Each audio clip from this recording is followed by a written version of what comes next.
사랑하는 구독자 여러분 반갑습니다. 시원한 8월 한 달 되시길 바라며 구독과 좋아요 버튼도 꾹 눌러주세요. 그럼 사연 시작합니다. 안녕하세요. 서울에서 한정식집을 운영하고 있는 내일 모레 60을 바라보고 있는 여성입니다. 원래는 전주에서 식당을 운영했지만 남편이 서울로 발령받는 바람에 서울로 이사 오면서 식당도 새로 오픈했답니다. 서울에 온 지도 벌써 30년이 다 돼가는데요. 그동안 참 많은 일들이 있었습니다. 곧 딸아이가 결혼을 앞두고 있는 시점에 그동안 엄마로서 잘 살아왔나 생각이 들더라고요. 평소 잘 챙겨보던 사연 채널에 제가 지금까지 살아왔던 인생 이야기를 좀 들려드리려고 이렇게 글을 쓰게 되었습니다. 식당을 운영하다 보면 정말 다양한 사람들을 만나게 되는데요. 아마 여러분께 들려드릴 제 이야기 속에 등장하는 사람들은 제 인생에서 가장 특별하기도 하고 절대 잊히려야 잊힐 수 없는 그런 사람들이랍니다. 나이 들어 주책이라고 하실 수 있겠지만 큰 마음 먹고 제 이야기를 들려드리는 것이니만큼 많은 공감 부탁드려요. 저는 고등학교 시절에 제 과외 선생님을 무척이나 좋아했습니다. 어린 시절에 하라는 공부는 하지 않고 오로지 과외 선생님만 바라보았죠. 그 과외 선생님이 바로 제 남편입니다. 저보다 7살 많았던 남편에게 첫눈에 반해 무작정 시집간다며 울고 불고 떼쓰며 따라다니던 게 엊그제 같은데요. 그렇게 3년 넘게 쫓아다니다가 고등학교를 졸업하자마자 사법고시 준비생이었던 남편과 결혼했어요. 시어머니가 전주에서 한정식집을 운영하셨는데 저보고 나중에 물려받으라며 일을 배우라고 하시더라고요. 옛날 시부모님들 하면 가부장적인 분위기에 혹독한 시집살이를 시키기로 유명하잖아요. 하지만 제 시어머니는 남들과 조금 다른 마인드를 가지신 분이었어요. 결혼한 지 얼마 되지 않아 친정엄마가 돌아가셨고 친정엄마의 빈자리를 시어머니가 대신해 주셨습니다. 옛날인데도 불구하고 고부 갈등은 찾아볼 수 없었고 정말 엄마와 딸처럼 지냈거든요. 희원아, 안 싸던 돌아가시고 나서 마음이 예전 같지 않지? 어머니, 솔직히 많이 힘들어요. 맨날 엄마 보고 싶고 저 어떻게 해야 될지 잘 모르겠어요. 울고 싶으면 마음껏 울어. 마음에 담아두지 말고 보고 싶은 만큼 울려무나. 이제 남은 가족도 없어요. 다들 엄마 돈 노리고 보상금 노리고 저 혼자 어떻게 살아가야 하죠? 왜 혼자야? 나도 있고 태규도 있는데, 응? 그런 말 말어. 어머니. 아가, 너 우리 태규 좋다고 졸졸 쫓아다니던 시절부터 저런 딸 하나만 있으면 좋겠다고 생각했거든? 어찌나 당돌하고 당차던지 그 모습이 너무 귀여웠단다. 그런데 우리가 이렇게 만날 인연이었어. 어머니, 그걸 기억하고 계셨어요? 그렇다 마다 어떻게 그 모습을 잊겠니? 이제 내가 친정엄마다 생각하고 마음 편히 대하거라. 어머니, 정말 그래도 돼요? 그렇고 말고. 나도 너처럼 살가운 며느리 얻어서, 아니, 딸 생긴 것 같아서 기분이 좋다. 말이라도 감사해요. 어머니 없었으면 어쩔 뻔했을까요? 제가 평생 잘 모시고 살게요. 그래, 앞으로 잘 살아보자. 태규가 속썩이거든 언제든지 나한테 오려무나. 내가 잔뜩 혼내줄 테니까. 네, 어머니만 믿을게요. 그렇게 얼마의 시간이 흘렀고 남편도 사법고시에 합격해 검사 생활을 시작했습니다. 그런데 저에게 한 가지 안타까운 시련이 찾아왔어요. 자녀 계획을 세우고 열심히 부부 생활에 임했지만 결혼 생활 7년 차에 접어들었는데도 좋은 소식이 들려오지 않았습니다. 많이 기다린 만큼 기대도 컸는데 매번 안타까운 결과에 실망도 많이 하게 되었죠. 그 당시 시험관 시술이나 인공수정이란 게 흔한 것도 아니어서 자연 임신으로는 상당한 제약이 따랐습니다. 결국 한동안 고생하다가 대학병원에서 정밀검사를 받기로 했어요. 검사 결과는 정말 충격적이었습니다. 제가 선천적으로 자궁이 약해 자연 임신이 어려울 수 있다는 소식을 듣고 말았거든요. 여자로 태어나서 사랑하는 사람을 만나 가정을 이루고 토끼 같은 자식들 낳아 평범하게 사는 게 꿈이었는데 그런 제 꿈이 한순간에 좌절되고 말았던 겁니다. 친척들은 곧 이혼당할 거라며 아이도 못 낳는 여자가 결혼 생활을 유지할 수 있겠냐며 손가락질까지 했고 그 당시 저는 모진 시선과 온갖 구설수에 오르내리며 마음고생을 심하게 할 수밖에 없었어요. 저는 큰 슬픔에 빠졌고 그런 저를 위로해줬던 건 바로 남편과 시어머니였습니다. 어머니, 저 어떡해요? 저 아이 못 가질 수도 있대요. 정말 죄송해요, 어머니. 그게 왜 네 탓이냐. 괜찮으니 그런 말 말아라. 대라도 이어야 하는데 그러지 못해서 너무 죄송해요. 그게 무슨 말이야. 꼭 배 아파 낳은 자식만 자식이 되는 건 아니야. 너희들만 괜찮다면 난 입양도 생각하고 있다. 네? 입양이요? 그래, 입양이 나쁜 건 아니잖니. 내가 자식을 다 키워본 입장으로서 한 사람이 인간 하나를 키워낸다는 건 대단한 인내심과 정말 내 살과 뼈를 깎아내는 일이야. 그만큼 각오해야 하는 일이지. 그러니 너무 어렵게 생각하지 말자. 제가 죄송해서 어떻게 그래요. 말씀만으로도 너무 감사해요. 생각지도 못했는데. 네 마음을 내가 알아줘야지. 누가 또 알아준다니? 괜히 마음 아파하지 말고 어느 정도 마음 추스르면 입양 생각해보자. 엄마, 정말 괜찮겠어요? 괜찮고 말고. 마음 추스르면 고아원 가서 한번 둘러보자꾸나. 그 김 원장이랑 잘 아는 사이니까 내가 이야기 좀 해보마. 어머니, 배려 너무 감사해요. 제 마음도 다 이해해 주시고. 저 정말 어머니한테 효도할게요. 그래. 차라리 입양해서 마음 붙이고 정 붙이고 소중하게 키우자꾸나. 엄마, 내가 다 고마워요. 나도 생각하지 못한 걸. 이 은혜 살면서 잊지 않을게요. 엄마가 저한테 해주신 것처럼 저도 아이한테 최선을 다할게요. 그렇게 얼마 뒤 저는 시어머니와 남편과 함께 희망보육원이라는 곳에 가게 되었죠. 정말 눈도 못 뜬 갓난아이부터 초등학생, 중학생까지 저마다 사연을 갖고 사는 아이들이 많았습니다. 아이들과 놀아주기도 하며 한참을 둘러보는데 유독 눈에 띄는 아이가 있더라고요. 4살 된 여자아이였는데 말도 잘하고 유독 저와 남편을 잘 따르는 모습을 보였습니다. 그저 사람이 좋아서 반가워서 그러겠거니 했는데 저희가 집에 갈 시간이 되자 울며 불며 떼를 쓰더라고요. 왜 우냐 물어보니 가면 안 올 거잖아 라며 닭똥 같은 눈물을 흘리는데 어찌나 마음이 아프던지요. 눈물 콧물 다 빼고 자지러지게 우는 아이를 겨우 달래놓고 집에 돌아왔는데 자꾸 눈에 밟혔습니다. 자려고 누웠는데도 한참을 뒤척이며 계속 그 아이를 생각했죠.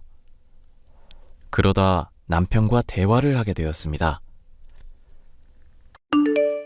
여보, 나 아무래도 서정이가 눈에 밟힌다?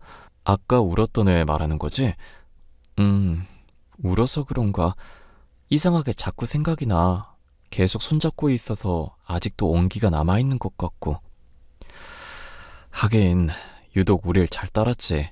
아까 원장님한테 이야기 들어보니까 혼자 4살이라 어울리는 친구가 없다더라. 그래서 우리한테 더 그랬던 것 같아. 그러게, 외로워 보였어. 우리 그 아이 입양할까?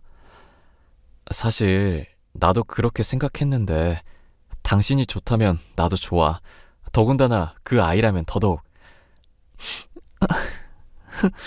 근데 당신 정말 괜찮아? 갑자기 왜 울어? 어디 아파? 아니, 미안해서 그러지. 내가 몸이 좋질 않아서 당신한테 실망만 시키는 거 아닌가 하고. 또 그러네. 괜찮다니까. 당신이 좋으면 나도 좋아. 가슴으로 낳았지만 누구보다 소중하게 키울 거야. 이미 내 자식이나 다름없지. 이렇게 자꾸 생각나고 눈에 밟히는 거 보면 우리랑 만날 인연이었던 거야. 그러니까 당신도 너무 미안해하지 마. 우리가 열심히 키우면 되는 거야. 정말? 그렇게 말해줘서 고마워. 내가 살면서 다 갚을게. 뭐라 말로 표현해야 할지 모르겠다. 정말 고마워. 결국 날이 밝자마자 고아원으로 다시 가서 그 여자아이를 입양하는 절차를 밟았습니다. 김서정이라는 이름을 갖고 있었는데 남편의 성을 따 박서정으로 개명도 하고 함께 살게 되었죠.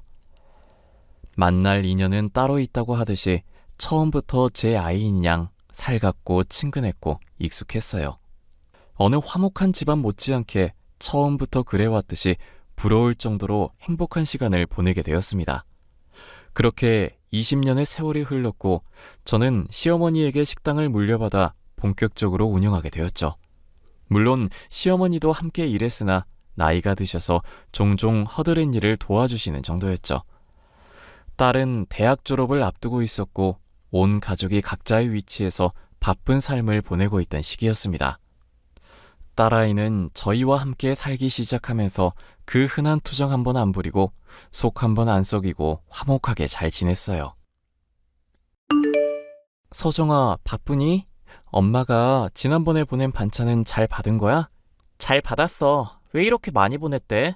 우리 냉장고 작은 거 알잖아. 친구들이랑 나눠 먹으라고. 잘 먹어야 공부도 잘하는 거야. 우리 딸 고생하는 거 알아서 할머니랑 같이 만든 거야. 다 네가 좋아하는 걸로. 역시 우리 엄마랑 할머니가 최고야. 강아지, 요즘 힘든 건 없어?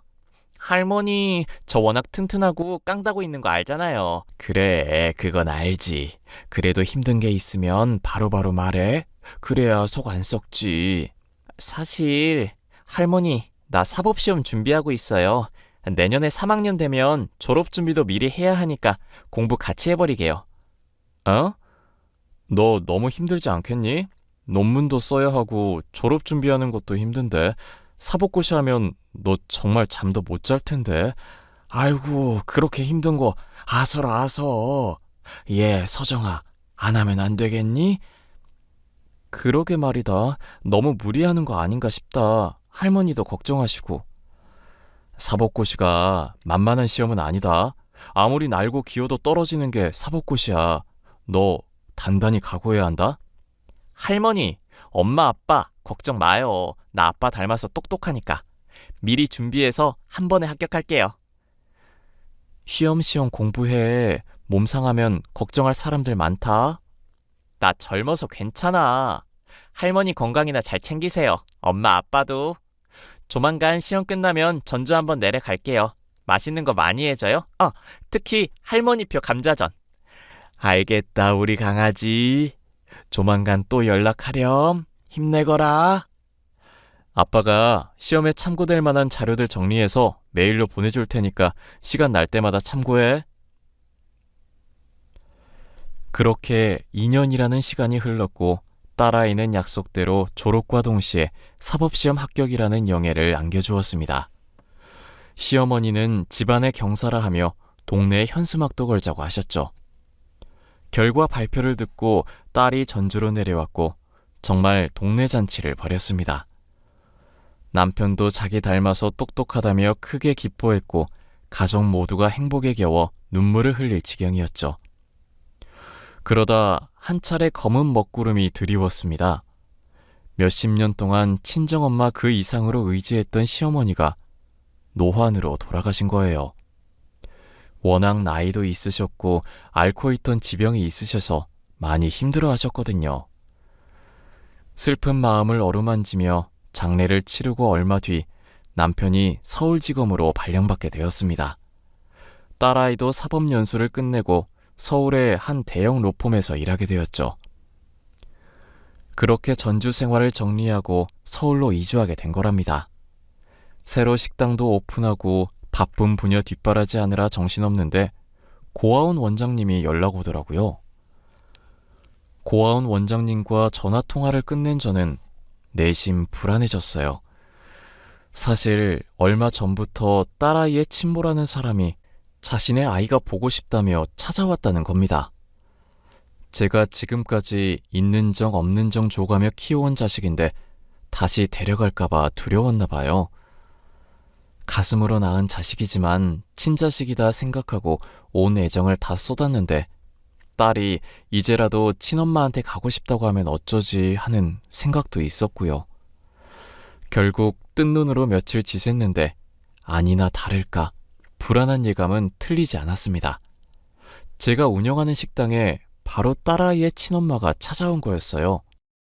긴장되는 마음을 겨우 가라앉히고 조용히 대화를 시작했습니다. 김희원 씨 되시죠? 누군지는 대충 눈치채셨을 것 같은데. 서정이 친모예요. 네, 알고 있어요. 여기까진 어쩐 일이시죠? 어쩐 일이긴. 귀한 우리 딸 얼굴 좀 보려고 왔지. 그동안 우리 서정이 키워줘서 고마워요. 몇십 년 동안 찾지도 않다가 왜 이제 와서 그래요? 시끄럽게 굴지 말고 서정이 번호나 불러요. 나머지는 내가 알아서 할 테니까. 저기요, 지금 뭔가 착각하고 있는데 부탁을 해도 들어줄까 말까인데 왜 온 거예요? 아니, 우리 딸이 잘 나가는 변호사라며. 그래도 공부는 시켜줬나 봐? 그럼요. 하고 싶은 공부 마음껏 해주는 게 부모된 도리 아닌가요? 근데 왜 찾아오셨어요? 불쾌하니까 나가주실래요? 자식이 변호사인데 내가 가만히 있으면 섭섭하죠. 근데 변호사면 돈도 많이 번다면서요? 아무리 많이 벌어도 당신한테 줄 돈은 없어. 자기 자식 버리고 갈 땐 언제고 왜 이제 와서 만난다고 난리야? 좋게 대우해 주는 것도 이번이 마지막이에요. 나가요. 미안해서 어쩌나. 나는 나갈 생각이 없는데. 딸도 잘 살고 있고 친엄마가 이렇게 버젓이 있는데 내가 뭐가 무서워서 피해?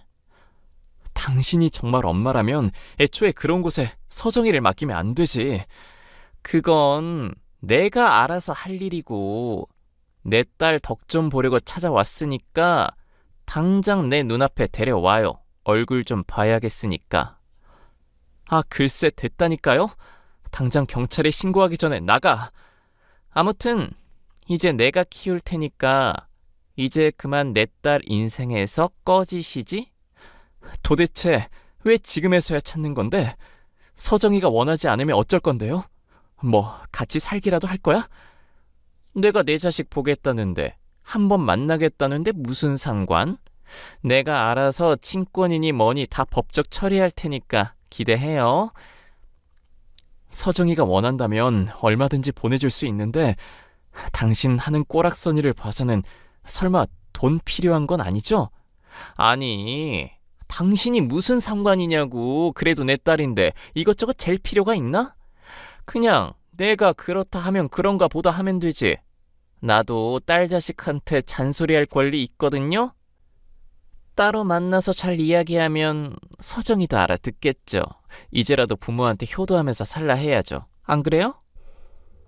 무슨 생각인지 모르겠지만 우리 딸 건들기만 해봐요.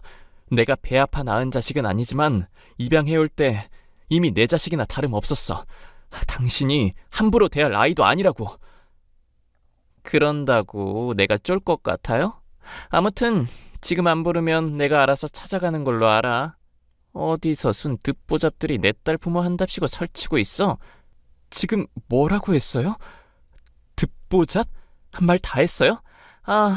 이왕 이렇게 된 거 그냥 내가 데려가서 다시 키워야겠다. 그래야 남은 인생 호강하며 살지. 우리 변호사 딸 데려갈 수 있으면 데려가 보던가. 당신 지금 속이 훤히 보이는데 우리 딸이 과연 좋아할까? 상처 주지 말고 그냥 조용히 살아요. 뭐요? 지금 말 다 했어요? 아무리 그래도 핏줄은 무시 못하지. 그년도 나 닮았으면 내가 좋다고 그럴 거야. 그래요? 어디 한번 두고 봅시다. 일단 지금 장사에 방해되니 당장 나가주세요. 안 나가면 경찰에 신고합니다. 왜 그렇게 빡빡하게 구실까? 알았어요, 알았어. 다음에 다시 올 테니까 그땐 내 앞에 딸 데려다 놔요. 알겠어요? 서정아, 바쁘니? 엄마가 기니 할 말이 있다. 왜? 뭔데? 나 이제 좀 한가해. 무슨 일 있어? 아니, 사실은 엄마 가게 말이다. 친엄마라는 사람이 찾아왔어. 그래서 알려주려고. 아, 그랬구나. 그 사람이 엄마한테는 뭐라는데? 엄마한테는이라고? 너 그 여자 온 거 알고 있었어? 엄마, 나 치밀한 거 모르지? 사실 대학 입학하고 나서 궁금하긴 하더라고. 그래서 이리저리 수소문했는데 상종 못할 사람들이더라. 조금이라도 혹시나 하는 마음이 있었는데 난 이미 그때 마음 접었어. 미리 말 못해서 미안해. 그랬구나. 진작에 말을 하지 그랬어. 근데 왜 그런 생각을 한 건데? 나 고아원에 버린 것도 자기 고생하니까 걸림돌이라서 그런 거야. 그때도 도박하고 술집에서 술 마시고 부모로서는 영 아니더라고. 저런 사람이 내 부모라는 게 부끄러웠어. 아, 그나저나 무슨 말을 하려고 했어? 친엄마 찾아와서 너 데려가겠다더라? 그래서 내가 무슨 염치로 그러냐고 쏴붙였더니 핏줄 운운하더라고. 웃기지 말라 그래. 한 번 더 찾아오면 그땐 바로 경찰에 신고해버려. 내가 친부모 찾았던 것도 공부하느라 힘들었을 때 잠시 방황했다 칠 테니까. 다시는 만나기 싫거든. 엄마도 네 마음 100번 1000번 이해해. 그런데 내가 뭘 어떻게 할 수 있는 게 없잖니. 사실 불안하기도 하고. 뭐가 불안해? 내가 친엄마 따라갈까봐? 엄마는 날 그렇게 못 믿어. 아니, 널 못 믿는다는 게 아니라 몇십 년 동안 찾아오지도 않던 사람이 대뜸 찾아와서는 너 데려가겠다고 하니까. 아무튼 나중에 다시 오면 너 말대로 경찰에 신고할게. 어차피 법적 문제 될 것도 없고 입양된 지 오래고. 아니다, 다음에 찾아오면 나한테 바로 연락해.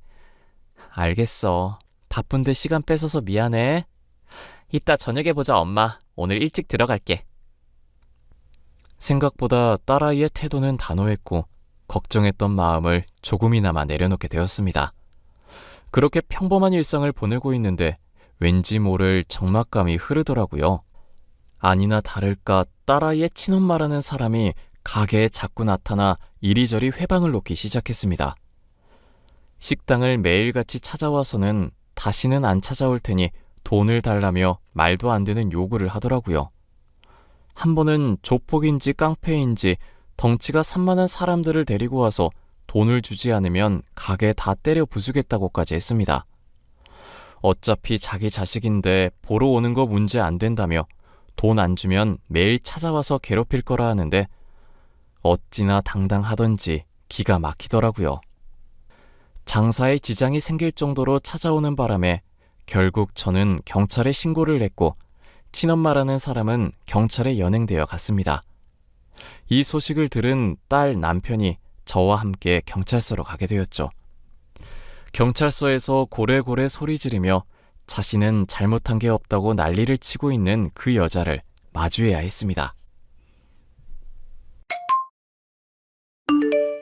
이봐요. 당신이 내 친엄마야? 애초에 버리고 갔으면 찾아올 생각을 하지 말아야지. 책임지지도 못할 거 왜 나왔어요? 아유, 우리 딸 왔어? 얼른 경찰 양반한테 사정 좀 이야기하고 나 좀 풀어줘, 응? 딸? 딸이라고 했어요? 웃기는 소리 하지 마세요. 어이가 없어 진짜. 야, 엄마한테 싹수 없게 할래? 어디서 배워먹은 버릇이야? 너 이게 다 근본 없는 사람들한테 키워져서 그런 거야. 아유, 내 속이 그냥. 이보세요. 근본 없는 건 당신이 근본이 없겠지. 배 아파 낳은 자식 버리고 갈 땐 언제고. 이제 와서 뭐라도 뜯어먹고 싶어서 자식 찾는 거 좀 웃기지 않아요? 막말로 내가 우리 딸 안 낳았으면 당신들이 입양이나 할 수 있었겠어? 내가 좋은 유전자 물려줘서 애가 변호사도 되고 그런 거야. 야, 너 내가 낳아준 은혜 잊으면 안 된다? 이 아줌마가 아직 정신을 못 차렸네. 무슨 근거로 자꾸 딸이래. 나는 당신 같은 엄마 둔 적 없어요. 유전자 검사라도 하던가. 어차피 넌 나랑 같이 살 생각 없잖아? 그러니까 내가 깔끔하게 포기해 줄게. 대신에 돈 가져와. 현금으로 5억. 경찰서에서 참 잘도 한다. 지금 자식 팔아 장사합니까? 무슨 친엄마라는 사람이 있다이야? 적당히 눈치 챙기세요. 이보세요. 여기 경찰서야. 뭐? 당신이 뭔데 이래라 저래라야? 나? 서울지검 박태규 검사다. 당신 알아보니까 지명수배 내리기 직전이던데. 워낙 사고를 많이 치고 다니기도 했고. 이대로 콩밥 한 번 먹을까? 증거 있어? 함부로 남의 뒤 캐고 다니는 거 그거 불법인 거 몰라? 검사라고 했지? 더 잘 알겠네. 당신 내가 고소해버릴 거야. 하던가. 당신 사기 전과도 있고 유명하던데 해볼 수 있으면 해보라고. 이 증거들을 보고도 그런 소리 할 수나 있나 한번 보지. 남편이 이리저리 수소문해서 얻은 증거들을 내보이자 그 여자는 얼굴색이 싹 변했습니다. 그랬더니 무릎까지 꿇으며 다시는 안 나타나겠다고 통사정을 해대더라고요. 가게에 찾아와 협박했던 증거까지 더해 경찰에 제출했고 사기죄, 공갈 협박 등으로 재판에 넘겨졌습니다. 유치장에 갇히면서까지 울며 불며 매달리는데 꼴이 말이 아니더라고요. 결국 그 여자는 징역 5년을 구형받아 구치소에 수감되었습니다. 딸아이는 그 여자를 상대로 접근 금지, 통신 제한을 걸어버렸고요. 아니나 다를까 구치소에 수감되고 난 뒤에 무슨 할 말이 그렇게 많은지 하루가 멀다 하고 접견 신청을 하더랍니다. 딸아이가 찾아가서 단단히 일러두고 왔다고 해요. 그랬더니 신기하게 그 뒤로는 아무런 연락도 없습니다. 모든 일이 끝나고 딸아이와 맥주 한잔하며 이야기를 나눴어요. 그동안 많이 놀랐지? 아니야 엄마, 나보다 엄마가 더 놀랬지. 언젠가 한 번은 만날 거라 생각했어. 근데 그게 이런 식일 줄은 몰랐지. 엄마가 미안해. 모든 게 다 엄마 탓인 것 같아. 이게 왜 엄마 탓이야. 만났어도 인연이 아니니까 끝을 본 거고. 이미 고아원에 날 버린 순간부터 끝난 인연이야. 자기가 배 아파 낳은 자식을 자기 손으로 버렸는데 나중에 찾아온다 한들 그게 진심이겠어? 네가 그렇다면 그런 거겠지. 그래도 친부모를 진작에 찾아줬어야 했는데. 이렇게 돼서 미안해. 아빠도 미안해하고 있고. 아니, 그럴 필요가 없다고. 내 엄마 아빠가 여기 있는데 뭐하러 그래. 이미 큰 사랑 받으면서 살았고 이제는 내가 엄마 아빠 호강시켜줄 거야. 정말?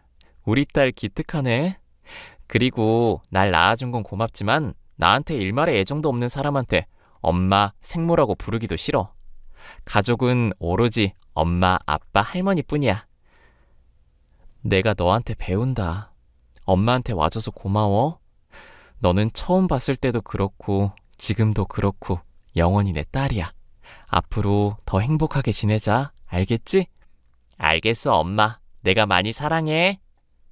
그렇게 어느덧 2년이라는 시간이 흘렀고 딸아이는 남편 밑에 있던 검사와 인연이 다 곧 결혼을 앞두고 있습니다. 결혼 준비한다고 정신없는 와중에도 절 챙기는 딸아이를 보고 있으면 매일매일 행복해서 눈물이 날 지경이랍니다. 배 아파 낳은 자식은 아니지만 이미 제 친자식이나 다름없는 딸아이가 앞으로도 더 행복했으면 좋겠어요. 제가 죽는 날까지 딸아이의 행복을 위해 기도하면서 저 또한 열심히 살 겁니다. 그런 저의 모습 기대해 주세요. 제 사연은 여기까지입니다. 사연을 들으시면서 어떤 생각이 드셨나요? 자식과 부모지간은 천륜지간이라고 합니다. 하늘이 이어준 인연이라는 뜻인데 배 아파 낳은 자식만이 내 자식이 아닌 걸 인생을 살아오면서 알게 되었어요. 고아원에서 딸을 만나지 않았더라면 아마도 지금의 행복은 누릴 수 없었겠죠? 제 사연이 공감되셨다면 응원의 댓글 부탁드리고 날이 많이 더운데 건강 잘 챙기세요.